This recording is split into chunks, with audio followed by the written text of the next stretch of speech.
मसी सबैलाई आजको विषय लिएर आएको छु। हामी किन पवित्र रहनु पर्ने?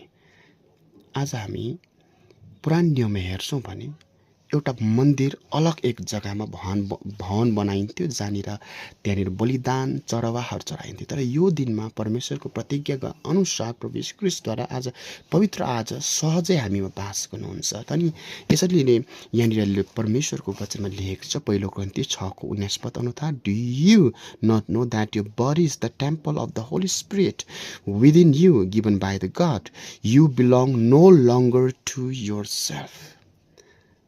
You belong no longer to yourself।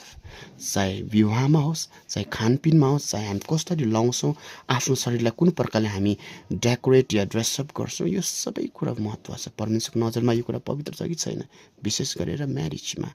अनि आज हामी पवित्र बस्नुपर्ने, किनकि परमेश्वर हामी भित्र बास गर्नुहुन्छ, पवित्र आत्मा।